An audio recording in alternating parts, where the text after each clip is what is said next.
Մեթյու Հենրի, ամենօրյա ընթերցանություն, օր հուլիսի 15։ Եվ դուք, որ մեռած էիք հանցանքներումը և մեղքերումը, որոնցում մի ժամանակ գնում էիք այս աշխարհի սովորության պես, օդի իշխանության իշխանի պես, այն հոգու պես, որ հիմա ներգործում է ապստամբության որդիների մեջ։ Եփեսացիս 2:1-2 խոսքեր։ Մեղքը հոգու մահն է։ Այն մարդը, որ մեռած է հանցանքների և մեղքերի մեջ, ոչ մի ցանկություն չունի հոգևոր քաղցրության նկատմամբ։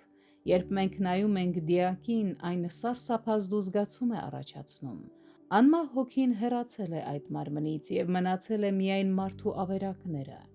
Սակայն եթե մենք ճիշտ տեսնեինք իրականությունը, ապա շատ ավելի խորապես պիտի ազդվեինք մեռած հոգու,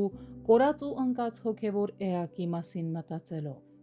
Մեղքի վիճակը այս աշխարհի հարմարվելու վիճակ է։ Անօրեն մարդիկ սատանայի ծառաներն են, և հենց սատանան է այն հպարտ ու մարմնավոր տրամադրվածության հեղինակը, որ կա ամբարիշտ մարդկանց մեջ։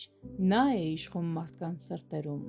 Սուրբ գրքից պարզ է դառնում, որ անկախ նրանից մարդիկ առավել հակված են եղել մարմնական մեղքերին, թե հոգևոր ամբարշտությանը, բոլոր մարդիկ, լինելով բնությամբ անհնազանդության որդիներ, նաև բնությամբ բարկության որդիներ են։ Ուրեմն ինչ առավել մեծ պատճառ ունեն մեղավորները ջանասիրաբար փնտրելու այն շնորհը, որ նրանց բարկության որդիներ լինելու վիճակից կդարձնի Աստծո որդիներ և փառքի ժառանգներ։ Աստծո հավիտենական սերը կամ իր բարի կամքը իր արարածների հանդեպ այն աղբյուրն է, որից բխում են դեպի մեզ ուղղված նրա բոլոր ողորմությունները։